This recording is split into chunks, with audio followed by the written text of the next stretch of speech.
her. So Can't see you on presumably the couch on Thursday and Friday. the Fed number back. On Friday, Saturday, and Sunday. Now, Now you're taking care of owned by their members. Well, my dream is to So shoot arrows, be a Citibank, jiu-jitsu JP guy Morgan with Chase, the they, play the harmonica. But that's a hard part about the as 8 to members, 5. they own It's their about, Fed and For me, when I got to Thursday and Friday, I was like, come on, go out, you have Right. flights. You're Yeah. right. and You New go York out Fed one is the night, you throw your depository whole for week the away. Treasury Yeah, and, 20, you and know, the different when banks. you're 20, you Which still is blow, you agent to foaming do them out, those and you're transactions. still at work the next day, So or now at under the least I Genius Act, was. what they're saying is You the have a guys who job own to the do, New York and that's Fed all are all you need going to to think create about. subsidiaries Always and issue remember that. stable Always coins, which remember will that. be You have a job. interoperable and can work You with think I worry a about Terry when I come here? social I don't credit have a system. job. Here's the beauty of I it. don't have time You know, to the worry New about York somebody's Fed, emotions. under the law, has This is a direct popularity obligations to Congress, and This Congress is has life. jurisdiction over them. And if they If come you to do you it and through they say the that owners hurts of my the Fed, feelings, through then sit their them down private and listen to what subsidiaries, this you're is. going to have You like when I come some back and degree the of burritos freedom. and what So big it gives taste. you You more think that just comes out of Yeah, so if you think This is what this you is a need. You hard need the you have another gainers thing to coming. make it happen. Without no Anyway, gainers, what they're there's no planning love. to do in It's too many stablecoin, sitting which there. I have to say, the And one day she financial matter sees is you for quite what you are, clever. and now you're done. You quit your Remember the job. pallets of You cash stop you sent doing to your Iraq? accounts. Oh yeah. You play. No. This You is always going to be take the care of digital your paper. equivalent of the If they pallets of don't like cash it, then into you gotta Iraq, find a because woman. what they want to do Yeah, is I stablecoins. never. Let me So tell you what a happened last stablecoin week. is So just last week I got two a calls. bank deposit in A Treasury great bill. jiu-jitsu So guy it's was fully doing a seminar in collateralized Sherman by Oaks. a dollar. You I put a love this dollar guy. in, and Then the I got a call from stablecoins my are friend going to Eric bring in McGee at some BJJ stablecoins to Hotel. cover other things. He goes, Because we have a the seminar dollar, at 2 o'clock. and this is Now, going to I create a knew huge this market Saturday for the I was going to Treasury be bills gone and for bonds. 2 weeks. And When I leave you're tomorrow, gonna that my the wife bank subsidiaries has will that create the living stablecoins. They'll human be fully kettlebell collateralized for for 3 Treasury days. bills. It's a big day. But then you Friday's can a send big them day out for her. on Google Pay My wife goes to and yoga for an Apple hour. Pay Juana and watches her. all the For wallets after that, around the Saturday world. all day. That's Get carrying her, people picking her from up, Bolivia tantrums. to She South wants to go to Korea the ball. She wants coming macaroni in and cheese. Tuesday Then and Sunday using I come in. stablecoins. So And I you're have her for an literally hour. going to I touch take her for out. the I'm global tired. population. So I What have up, to pimp? come. How are Get you? everybody So off first thing of I their did local last week currency is, and a you go to yoga? stablecoin. And you're Living the dream. Every day's a holiday. Every meal's a feast. What's good in your neck of the woods, big dog? So you're just going to hand out money. And get, How'd you find out about me? Who's they? I don't know who you're talking about, dog. Dog, come on. You got to be specific. Who are you talking about? Dog, we're not having this conversation. I'm going to ask you one more time. How'd you find out about me? What Discord server? What person? Oh, okay, cool. Were you in another Discord? Okay, very cool. What's good in your neck of the woods?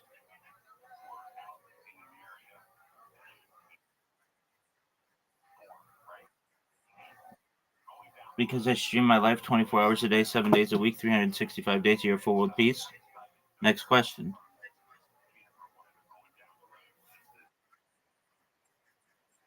Dog, I want as many live streams as I can have. How about that?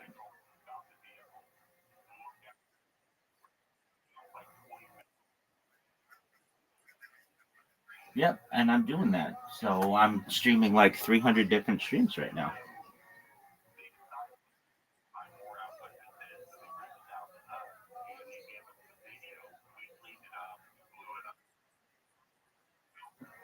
$10 million. Yep.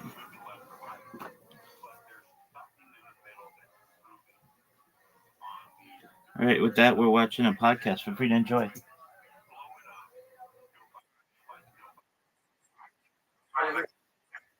Wife, Huh? you follow me? And you don't compete with this. There's Of course. always a Yeah, of compromise. course. Last Monday, I did not go to Do you think 10 this o'clock is something that should jiu-jitsu. legitimately be And done? I took like and as I soon went as to great you go time. very, very So those fast. 3 hours, and when my wife called me at 12:10, and she goes, where are you guys? I said, at the park. You know what my wife said? She I'm goes, assuming really? it's going to She was so happy sometime. because Mondays, So- but I was on, it'll be a short week. If it doesn't pass So I gotta do before things I the don't session usually breaks, do. it'll My pass. long weeks and my short weeks are different. My short weeks are about my family, to be honest with you. So Just it when we could, you know, my wife cried when we you drive could to really Rock see the today. world wrong. Now, our problem Because in America, we're off Is there, Trump aware of all this stuff? Or what do you she think, got what a do you little think sled. what is his You motive know, in all this? I take the lunch from my wife, and her, me and Mercy walk the lunch in, I put the refrigerator, I put the lunch in. I don't know Right there, Trump. pick I Mercy lived in up. New York for 11 years. And I always say I love you in Spanish, and I'll see you at 5 o'clock, did right? his business too. And she hugs me, Everything and she I goes got down, and she walks out and says bye to the mom. Anyway, but And then Terry has to chase I after think her Trump. and take the Mickey from her. Give I her think a hug. Trump Like, is it's involved. okay. I dropped her. She ran right to her mom. You know, Put the and Mickey in the all mom's I head and see, said, I Mom, have to see judge you later. people by what they're doing. Really? Trump She goes, lost okay, her Michael. uncle with high speed. Mercy stopped what she was doing. And when my wife went to Look at that. What you have to say is, said, okay, the little girl looked to at do her a control like, group, wait, you need a digital and she ID, cried. Wife check the isn't, box. You need an alt so yeah, system, check the want box. You know, we need a yeah, way they of always doing don't want. interactive. I took my this was my turn. And I go, we gotta get out. Because I told my wife to work with me. From what it looks like to me, I want her to have the same. comes in the culture channel. If you got this already, I'll take a chance. They take them. It's It's a podcast. trainers. We got bad putting It's off. So to me, I'm going to be able to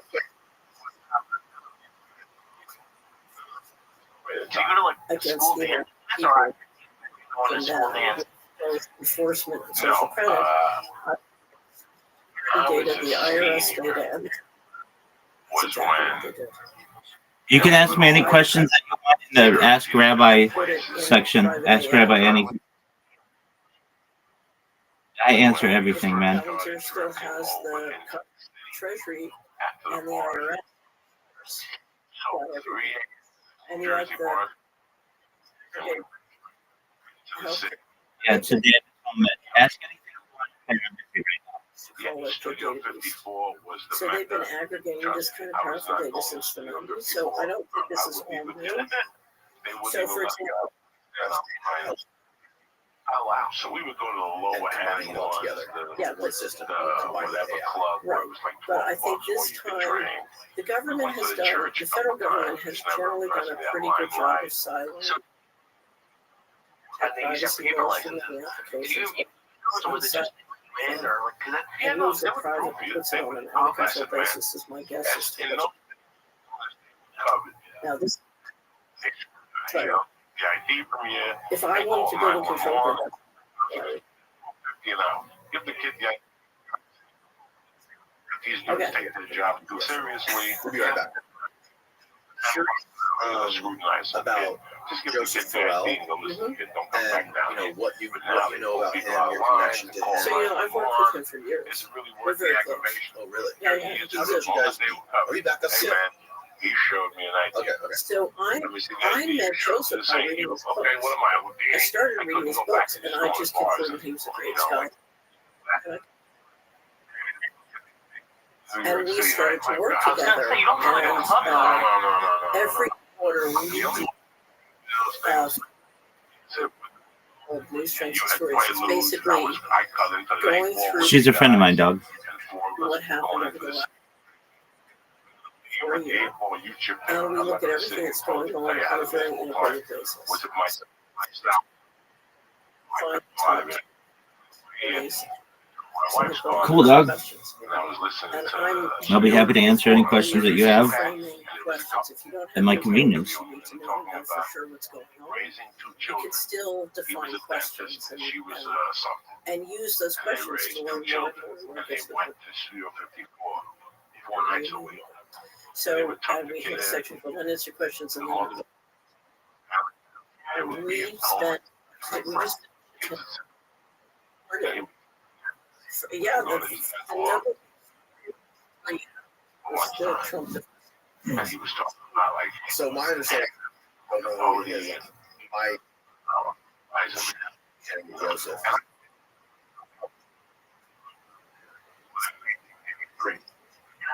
Georgia. That was like The a thing friend you of have to mine understand knew about somebody. Joseph is A he's a great relatively scholar. new parent. When you hear Scholar. someone, what like, are you saying? Sure. It just seems like it's happening.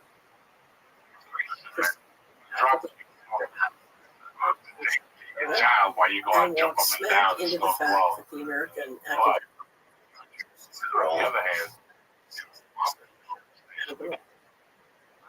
he ended up at one point working in a and I casino put as the a dealer. Chinese connection. Oh, wow. which they Yeah, call- trying to get started it got writing released books as about, It's all the and same. he it's all the was same. So that's my own. Each we've dies. been talking about Here.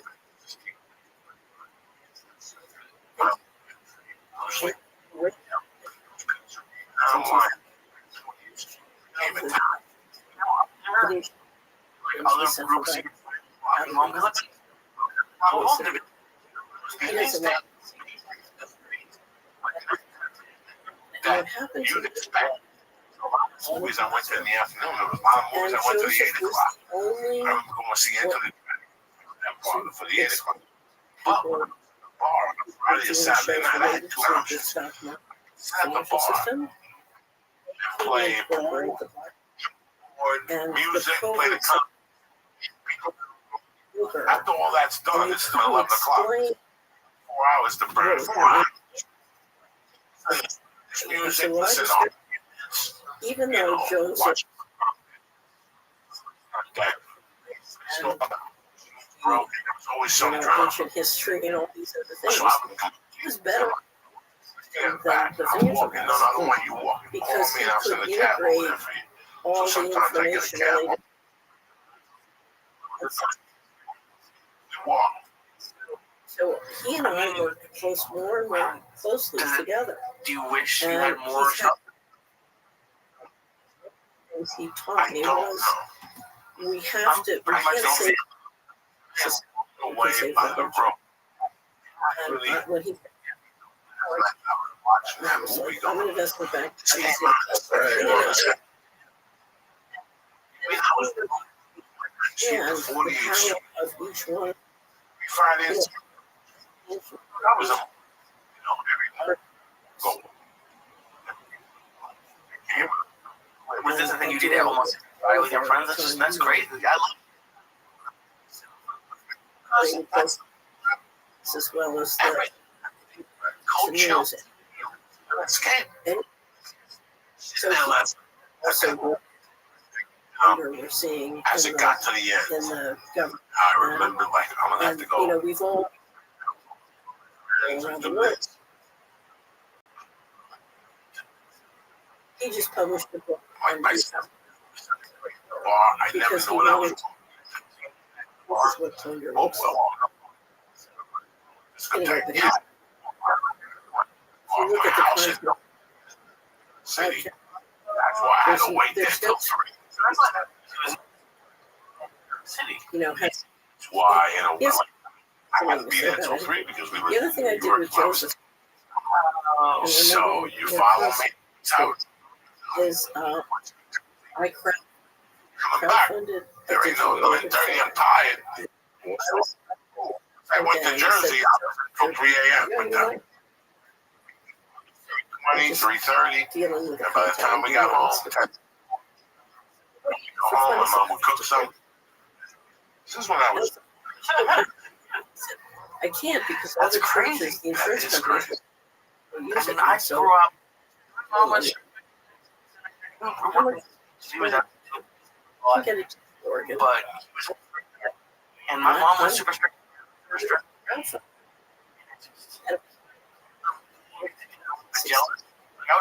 And I also literally grew up in there a town are that didn't about have some of that 200 stuff, but people in the Institute of Oregon. but then hearing all the Joe, crazy that we it's go like through, I don't know if it was good or bad. Lunch Okay. and Someone there, right? Yeah.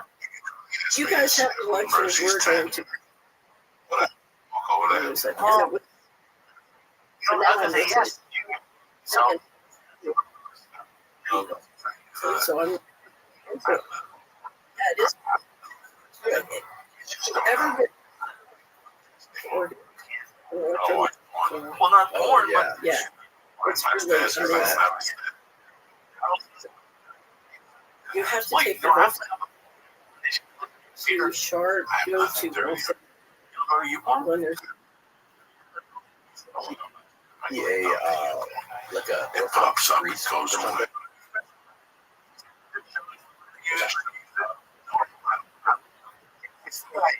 Sometimes Ari told me 10 years ago, they were talking about porn. I used to go on the road with those guys. Right. I knew nothing. Yeah.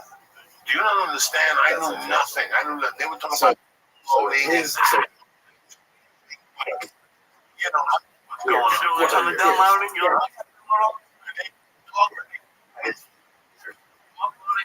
They were talking about so take it back.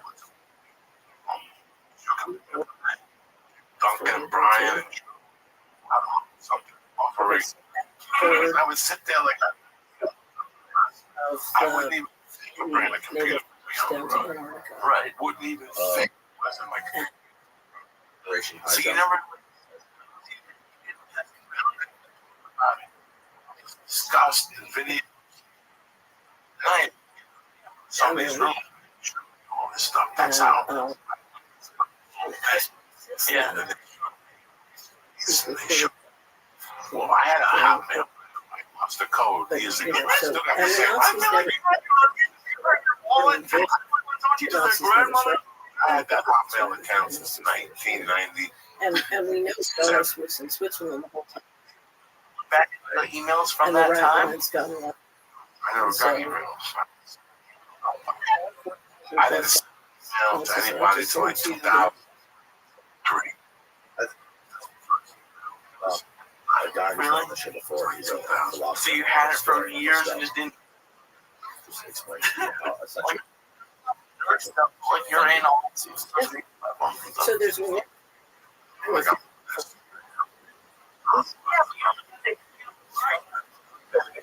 Stop it. U.S. military going to Germany.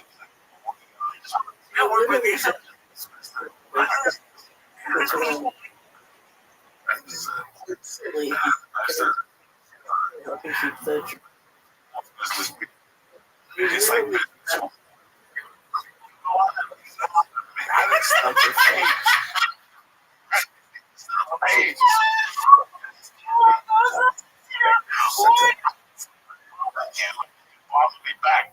I know nothing. Be my friend. I'm like, So.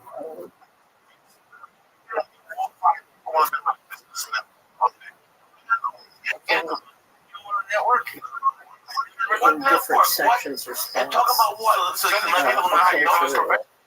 We're not professional. I'm sitting here with a little Jew from. I'm not doing nothing.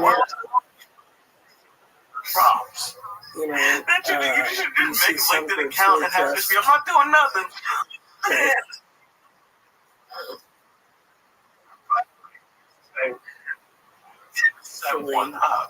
The reason For the United States. For the United States, but if you look at what the groups who seem to have power positions globally, I think their culture will fail. I don't think any of the world superpowers have any sort of cohesive ideology, do they? I don't think China does. I think China does, but it's weakened tremendously, and maybe Russia is more so. Russia probably has the best shot of anybody. It's funny, the Russians tried in 2005. Oh yeah, they had a whole speech about how great and everything they said, or the fellow who was trying to recruit me said, and what they're doing. You know, it seems what he said match what they're doing. Why did they try to recruit you? Well, I have a theory. I can, right. What? Okay. I won't bore you. I was at a conference outside of the country. Very impressive.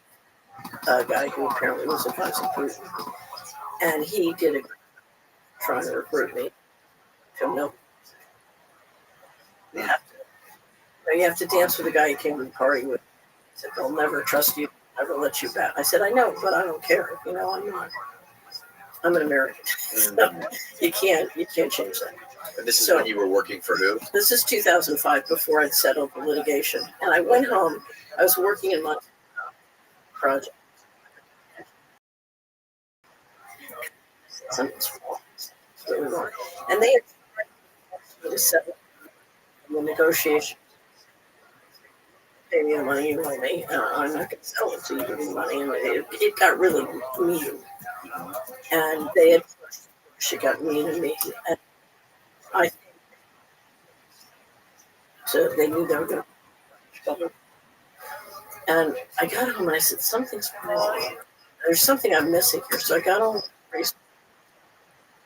that Russia was number 2 mortgage securities. I said, that was Fannie and Freddie trying to get me in. That wasn't Russia. Fannie. And it was right after they paid me the money. Right. You know, here's the thing. It's worlds, you know, when you look at things through money, things look very different than they do. Right. Yes. So I think that was a much more objective way of measuring all of the crazy stuff that you read about or hear about. Right. So I think it was just a way of getting me out of town. Because then they wouldn't have to pay me the money if I was a trader. Right. It makes total sense. Right. It makes total sense. You know, I've ever heard about like followed or spied on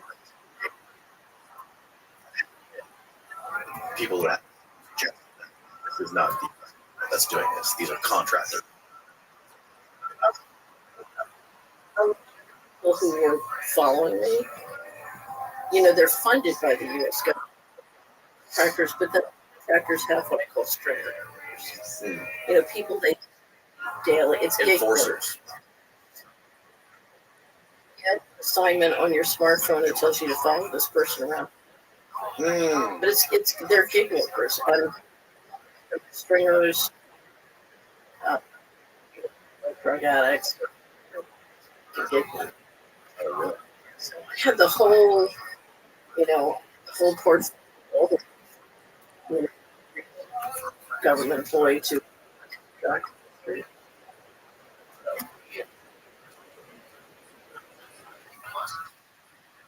this idea of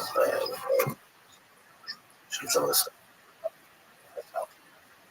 Is there what is they had ideas about genealogy, genetics, and a lot of them are eugenicists, race. So I can only tell you what I personally experienced, but the notion of bloodlines is very serious, and they do, just like they believe in breeding sources or champion cattle, they do believe that some people are genetically superior to other people. Right. And I don't know a lot about it. I don't know what I've experienced, but I don't know a lot about it. What I do know is, you know, how much have they been doing genetic engineering of children? So,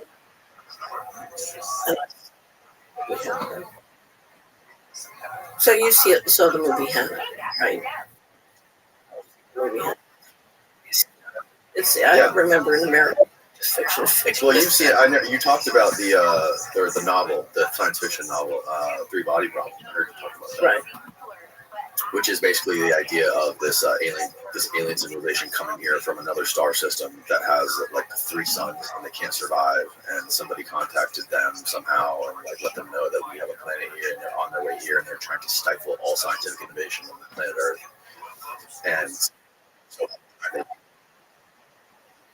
50 years we can't. Have you ever Thanks, read Big Dog. More Berkeley? Oh, that's a book you should read. I can send it to you. Okay. It's in. When I first tried to buy it, it was $2,000. So somebody sent it. Holy PDF. crap. No, I think if you can't get it, I'll send you the PDF. Yeah. But Berglund was, I think he was at I can't remember. I think it was NASA. He was an engineer. Mm-hmm. And when Voyager passed that, so they call it the thing. They saw what they thought was like 70 spaceship getting energy from the rain. And that's when the mortgage fraud and the financial fraud exploded. One of my hypotheses is as much money as to come up with the level of civilization, because the theory, sort of the history of a logically advanced civilization, meaning one less, is it never.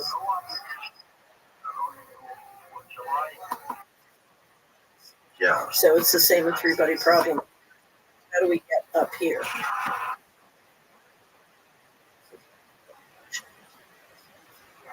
Deal with the people who control the thing, right? I don't know if it's true. What the camera?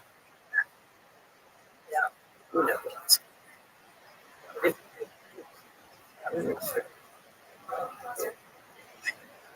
That we have sort of alternative figured out secret from the Oscillator Europa. 50-50.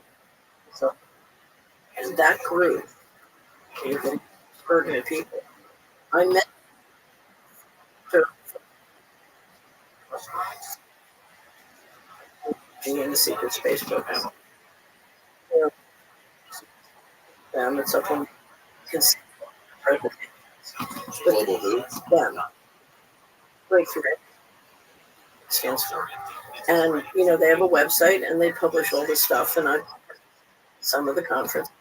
But they've been gathered all over the world to talk about what's record screen, adjustment screen, and the money management.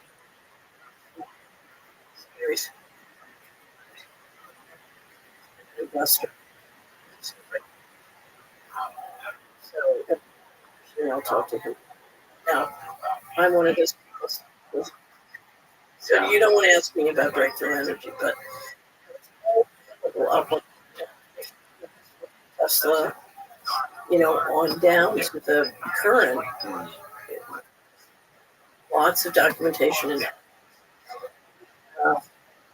of energy available. Well, that's the crazy sort of paradox with the idea of, if they're building these, which we know they're building these, giant underground for people for some sort of government. These people, you're worried that eventually they're using to run those is going to run out. They're not going to be able to power those underground bases.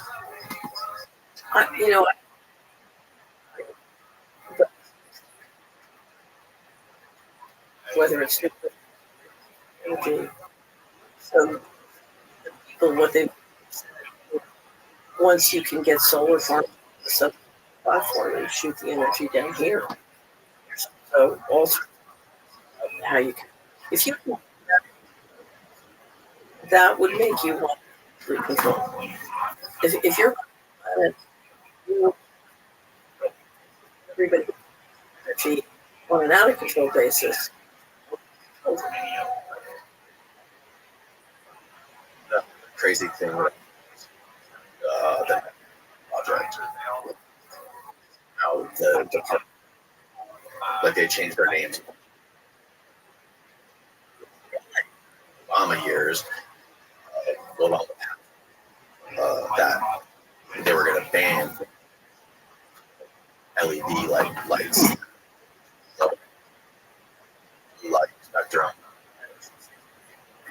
devices that like your dopamine system and all.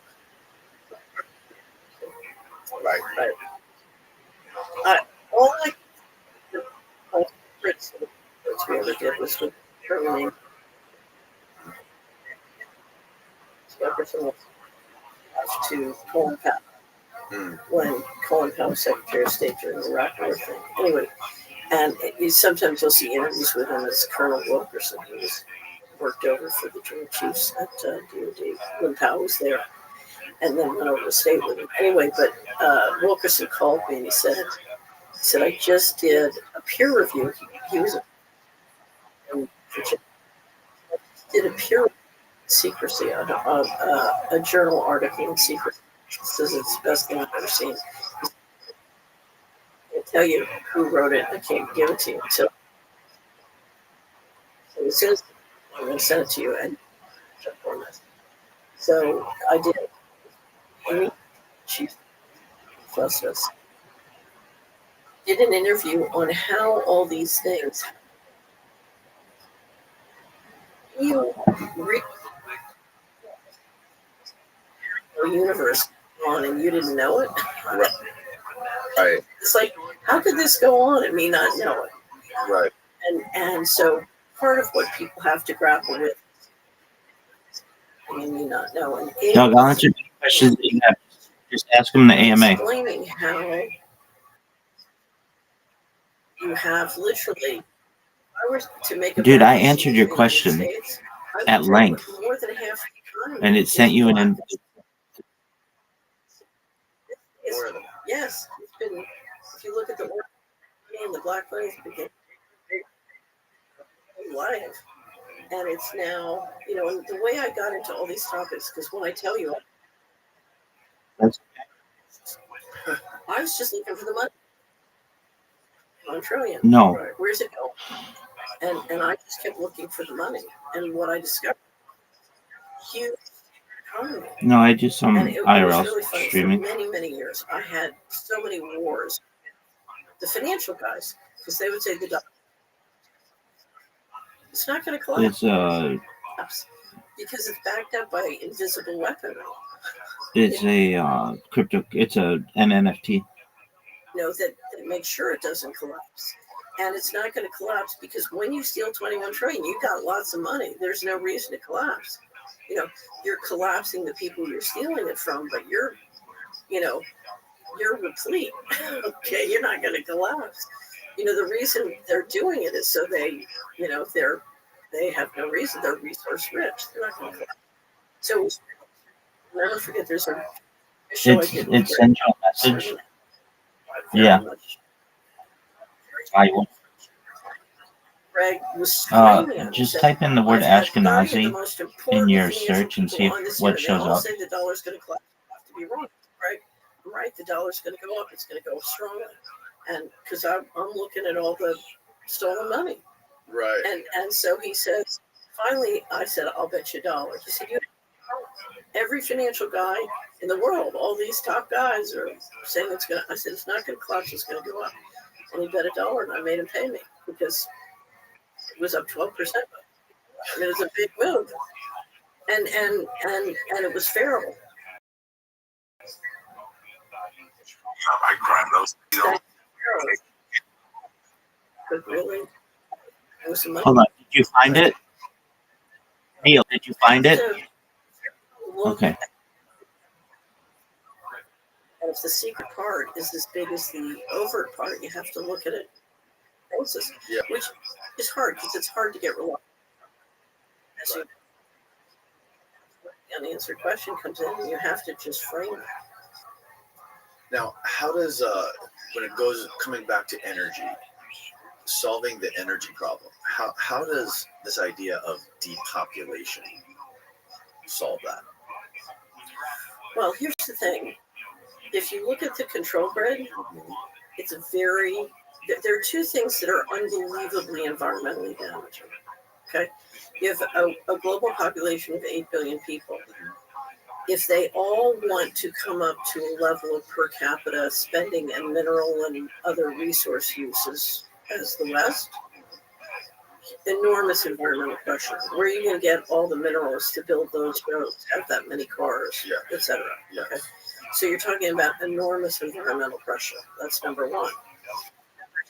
Can institute breakthrough energy, then they're all going to want to have 10 kids, right? Yeah. More environmental. Lifespan is going to get longer. So you solve that by control grid, but the thing that is the most energy wasteful of all is the control grid.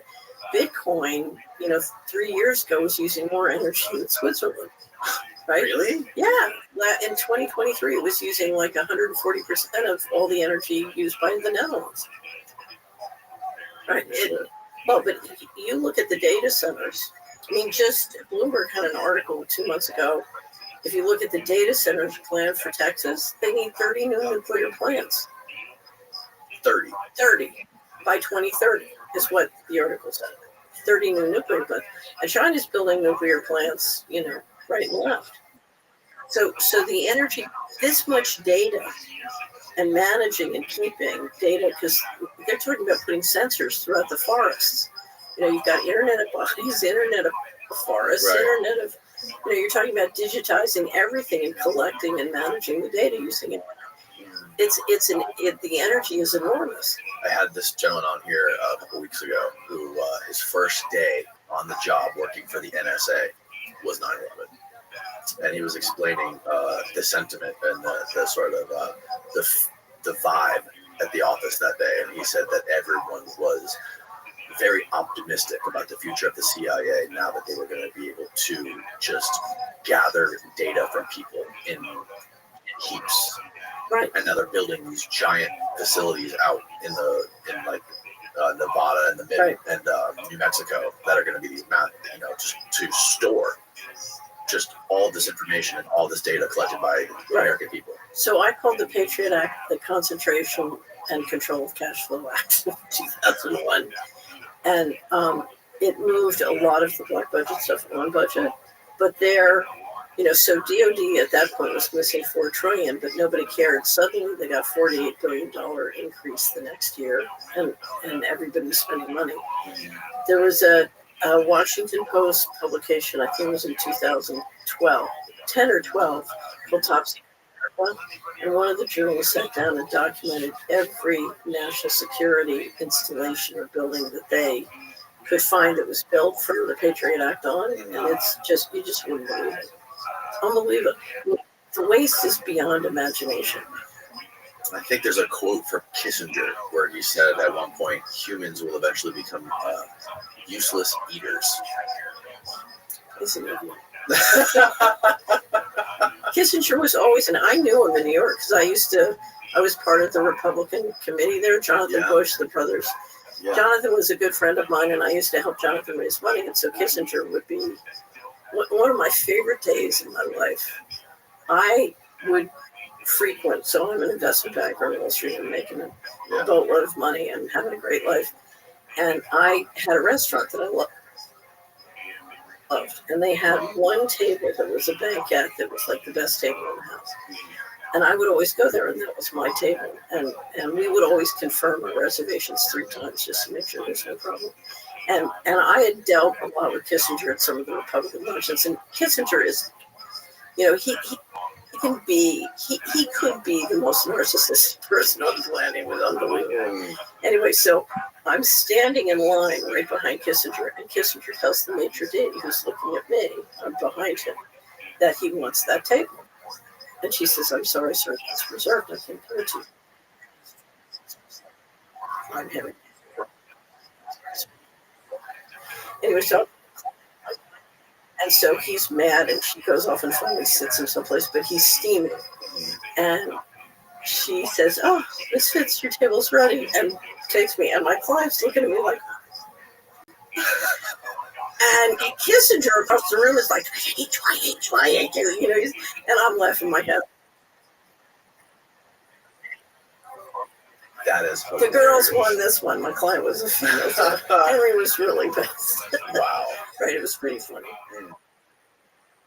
Got it. That's. He was I don't know if it's true that he's finally taken into the inner sanctum and he's given the books of all the classified information the military knows about what's really going on. And it totally changed him because he was like, okay, we can't tell anybody. Really? Yeah. So I always imagine what that would be like to have that information in your head.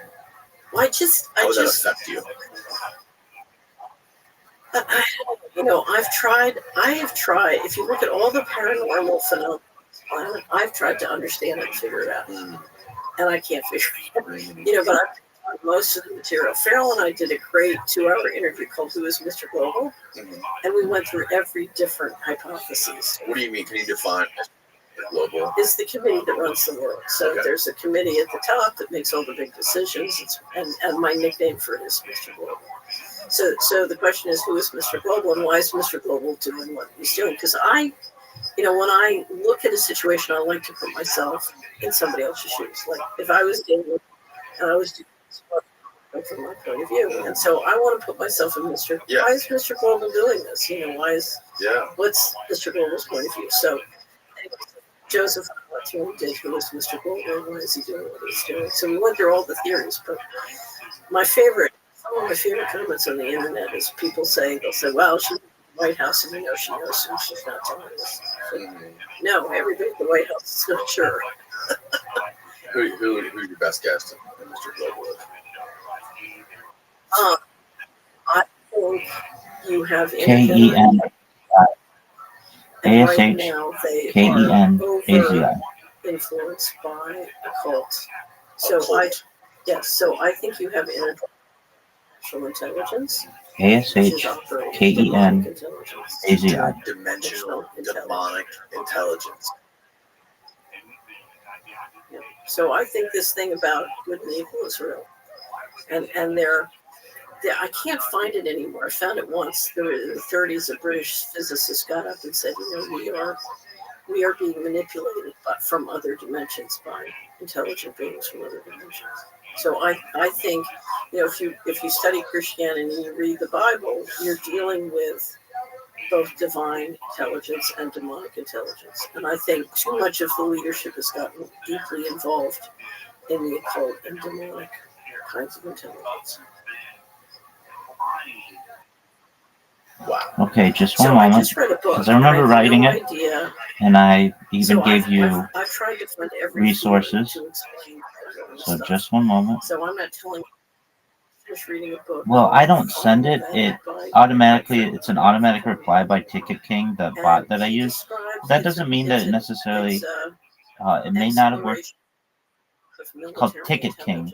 Look up Ticket King. Oh yeah, I've heard of Elite. Yeah. And they came to believe that the ET phenomena was a demonic phenomenon. It was not people from another planet. It was demonic intelligence. It was biblical stuff. Right. And one of the things he discovered was that, or the Collins elite apparently discovered, is in many sort of ET abduction events, if you called on Jesus Christ.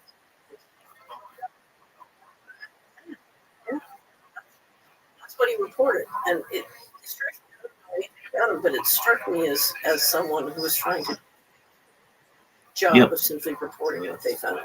There's a lot of folks in the intelligence community that publicly state how they believe that the whole UFO phenomenon is like this biblical thing. How it's angels and demons, and these things can be angelic entities, and like literal, like ground, like legitimate people in the intelligence community, whether they're still active or retired or whatever, that have been on podcasts that state these So I am sure that all of that stuff is happening. So I think we are dealing with demonic and angelic forces in our world, and that's interdimensional intelligence. So the Bible calls it, demons and angels. Other people call it fifth dimension or whatever, but I think we're absolutely. And I would tell you what I think is the most important thing to understand about the universe. So write this down. This is my favorite new book is A New Science of Heaven by Robert Temple. 99% of the material in the universe is plasma.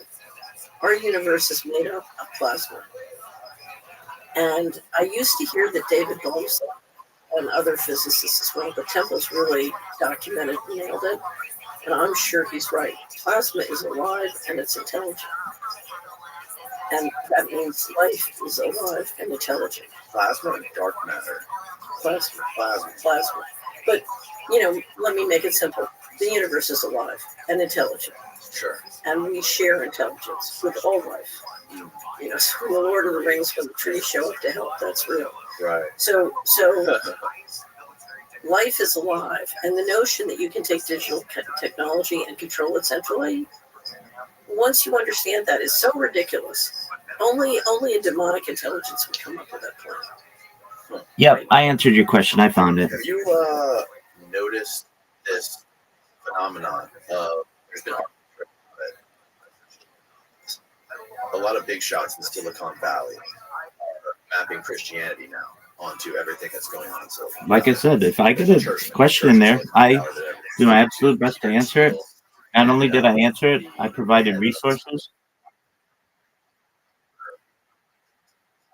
Famous billionaire gay Christian, and the guy from Y Combinator is a big devout Christian, and they're holding these big conferences, and all these folks in Silicon Valley are now converting to Christianity, going to church, and it's just really interesting to me, because Silicon Valley is, historically known for being like anti-religion, right? Like it's not been a typical religious part of the world in history. These people are, a lot of people developing tech and developing, these social media platforms, transhumanism.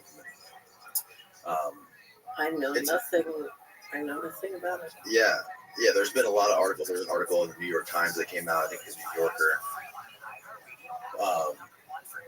And it's really interesting to me that somebody like Peter Thiel would be, somebody who's very much tied up in the military-industrial complex, the intelligence community. I would say that there is a non-alignment between the teachings of Jesus Christ and what Peter Thiel and his companies are doing. Yeah. But it makes me wonder though, why somebody like Peter Thiel would be so invested in promoting Christianity in Silicon Valley. I don't know. I would need to understand a lot more. I wonder if it has something to do with trying to bolster Christianity in the United States, or sort of revive Christianity in some sort of a national security aspect. Well, here's the problem. The problem is that there has been so much financial fraud and corruption that you have a real breakdown in productivity in the general population. And so, there is a vested interest if you don't want to depopulate everybody and getting everybody to be productive. And they're not going to be productive unless they believe in morals and have morals. So, our problem, the reason the unipolar model failed, in my opinion, is we're not agreement capable. And the leadership is not agreement capable, but now the message to the population, you don't need to be agreement capable. And when a complex society depends on the rule of law, or at least the appearance of the rule of law, you take away the ability to be agreement capable, and the society fails. Yeah, I mean, if you look at other countries, and if you look at Russia, and you see, they have sort of this cohesive Orthodox Catholic religion. If you look at Middle Eastern countries, they are so religious and extremely religious to the point where they're willing to strap a bomb to their chest and die for their religion. We are the opposite of that. We are not. There's no sort of general religion or ideology or belief that ties us together in that aspect. So one of the questions I would ask, I'm trying to remember, I have to look up and learn how to pronounce his name, Mo, Gawdat. He's Egyptian. He was the chief business officer at Google. Do you know him? He wrote the book Unstressable or Happy. He discovered AI when he was at Google. So, yeah, there he is. Yeah. Mo Gawdat. Wonderful, wonderful man. So he's an engineer, and he's the chief business officer at Google. And then he discovered and worked with AI, and his immediate reaction was to quit and completely change his life. And one of the things he said is, if you look at how quickly the IQ of AI is growing, and how far as a processor it is surpassing us, you realize we better hope that it's learning a moral culture from us, that we're teaching it morality. Because if we don't, we're in real trouble. And I think dealing, his reaction to AI has been that, which I've seen from others, which